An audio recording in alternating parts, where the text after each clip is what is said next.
Hello everyone. At the outset, my name is Arun Dhir. Actually, I'm a gastrointestinal surgeon at Monash Medical Center.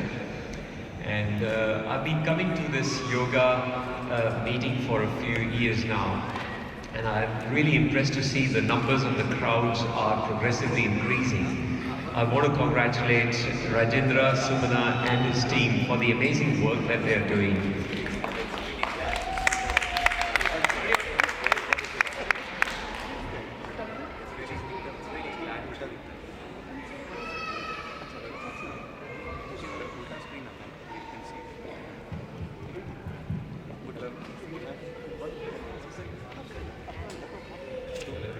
Hello?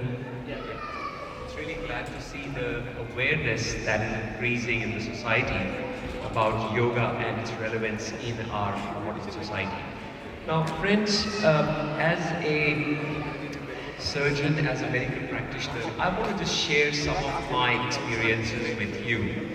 I'm not here to the audience here is already well aware of the relevance of yoga and the practice of mindfulness.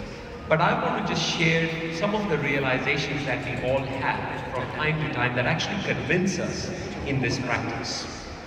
We are all familiar with Facebook, okay? Mark Zuckerberg, who's the founder of Facebook, actually, I read it somewhere that he wears the same clothes from Monday to Friday. I found that very interesting, and some of us might find it very boring, that why do you have to wear the same clothes every day from Monday to Friday? You know, his philosophy is, there is one less decision that his brain has to make. Okay? Now, there is a term in medicine which is called decision fatigue. Our brain is constantly making decisions, or it has to make decisions. And we live in an information age where information is constantly being thrown at us. Whether it is emails, messages, WhatsApp, social media, you name it. And I'll give you a short example, a brief example. My 10-year-old son and I had to go to buy a pair of soccer shoes for him. Can you believe it, the amount of decision making that had to be made in order to actually pinpoint the exact pair of shoes that he wanted? And I read it somewhere that you need to make 80,000 decisions. Your brain has to make 80,000 decisions before we actually decide on something as simple as buying a pair of shoes. Friends, what I'm trying to get at is that all of this leads to increased work for your brain. That is what leads to stress. Now you might say that, oh, I'm not stressed, I'm going shopping. That is like retail therapy for many of us. But the fact is that your brain is subconsciously having to make these decisions, which leads to stress. Now, the practice of mindfulness is something that will help us deal with this ongoing stress, because this stress then starts to reflect in either medical diseases like high blood pressure, anxiety, depression, when we are not able to make the right decision or get the right outcomes. You've all probably heard about the stress response, which is called the fight or the flight response, which was essentially something that our bodies inherently have. Anytime we are in a stressful situation, it either leads to basically, either we have to fight whatever that situation is that is a threat to our body or existence, or we flight, we run away, which is like trying to keep ourselves secure. Now this leads to increase in heart rate, increase in our respiratory rate, increase in our metabolism, so that there is more sugar that is available for our brains to process that information. But friends, there is an exact opposite response as well, which is called the relaxation response. You can actually choose to not react to a situation, but respond. And when you respond, you have given yourself the pause. You have actually thought about what is the most appropriate way to respond to that particular situation. Now, I read a very beautiful formula or a quotation, it's in a book that I was reading a few days ago that someone had given to me. It said E plus R is equal to O.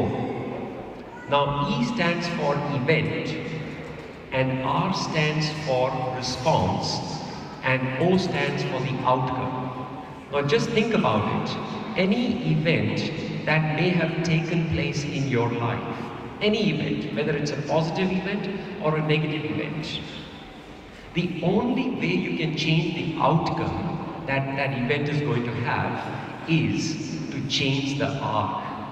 The R is in your control. You have a choice on that R, which is the response. Either you can respond positively and you can think about the situation. It could be as simple as your teenage kid maybe not listening to you, or something that's annoying you, or something, you were driving in the car and someone crossed you over. So E plus R is equal to O. So it's our response which is very important. And when you actually start to study how your thinking is, how you are responding to situations, that is what is called mindfulness. Being mindful is really living in the moment. Being mindful is really enjoying and actually relishing the moment in which we are alive. If we actually think about it, friends, we are alive in the moment that we are now. No one's seen the future, and the past is already gone. Now, just shifting some gears over here, friends, being a gastrointestinal surgeon and someone who deals with gut-related problems on a day-to-day basis, I want to just share something with you about the gut and how stress influences our gut. This gut is probably one of the most underrated organs in the body, and we think it only produces poo and makes fart. But can I say something, that the last 10 years have been an amazing discovery as far as this particular organ is concerned. It is 9 meters in length, and if you stretched it flat, completely flat, on a field, I should say, it will fill up the surface area of now 3 soccer fields. 3 soccer fields. So it is taking the stimuli, as in all the external sensory stimulus, is being spread out on that 9-meter surface.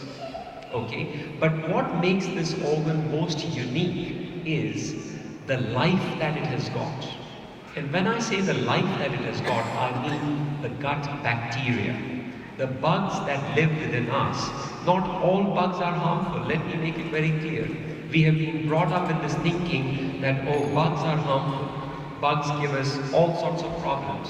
But can I say something, that if the gut bacteria were not there, this human body would not exist. And that is a fact. Last decade has been an eye-opener on this field. So the gut microbiome, we have 100 trillion bacteria in our gut. 100 trillion, that is more than the number of cells that are there in this body. And these bacteria live in a very symbiotic, harmonious relationship with our body. They break down our food, they produce certain crucial vitamins, they do a function of cleansing, and they are extremely important in maintaining our health. Now, what has also been found out, friends, that these gut bacteria are influenced by the level of stress hormones that are being produced in the body. Higher the level of stress hormones, higher is the proportion of unhealthy bacteria. Higher is the proportion of unhealthy bacteria, more difficult it is for the body to digest food, higher is the risk of developing allergies and other immunological problems and even cancers. That is what the modern research is pointing it out to. Just taking one condition, one gut condition that I deal with on a regular basis, if I can just highlight the relevance of that, and that is obesity. Friends, obesity in our society is becoming a problem. It is an epidemic. Obesity leads to diabetes, sleep apnea, and several other issues. Now, being a surgeon, I would like to think that surgery can fix everything. However, that is not true. Okay? Surgery is not for everyone. But what I can say with confidence is that the gut bacteria, or the gut microbiome as we call it, is extremely vital in helping an individual achieve their healthy weight. We've heard so many people who say, oh, I'm on a diet, but nothing's shifting. You know, I'm counting the calories. I think dieting is the worst way to lose weight, because you starve your body and then your body holds on to every calorie that it is eating. If you work on the gut bacteria by eating a healthy diet, and mind you, the only thing that the gut bacteria need is fiber, fiber, fiber. The gut microbial flora need the fiber the way it was packaged by nature, not by human beings. And that's what is very important. The other thing is stress. If I can leave you with this message today, that stress influences not only the quality of your gut bacteria, but also the kind of food choices you make. Have you ever experienced when you come back from a long day of hard work, you've had a stressful day at work, meetings, appointments, and whatever, you know, an argument with your boss or whatever it would be. When you come back home, do you feel like going for a salad? No, we always go for the calorie-dense foods like, you know, chocolate, or maybe I should treat myself to an ice cream today. So, stress influences, this is being researched and proven, that stress influences your food choices. That's why I always say to patients that don't go shopping to Coles or Woolworths when you are in a stressful mood, because you land up filling your trolley with all the unhealthy foods. Okay, so if I can leave you with this message that one, try and eat regularly. Now, eating regularly doesn't mean that you are having a muffin every 2 hours. No. The best way to lose weight is, and to stay healthy by the way, is to eat regularly. That means every couple of hours have a serve of fruit, have some yogurt, have something natural, which basically keeps your appetite hormones low and also does not get you into that starvation mode. That will do two things. It will help you have a good, healthy microbiome in your gut, and very importantly, prevent you from getting into an overstarved state. And friends, the last thing that I can say is that always look at what the foods that you are putting in your mouth, what is the level of human interference.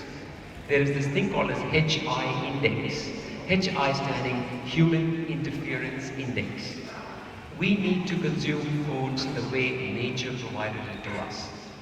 And if you do that, and if you watch your stress, watch your response to the situations that are coming up, and they will come up in everyone's life, I can tell you, this is the key to achieve lasting health. I thank you so much, friends, for your time, and I see the audience, and I feel so encouraged when I see everyone who's practicing yoga here with the yoga mats, that it is an awakening that Rajendra and his team are bringing about in the society, and I congratulate him once again. Thank you so much.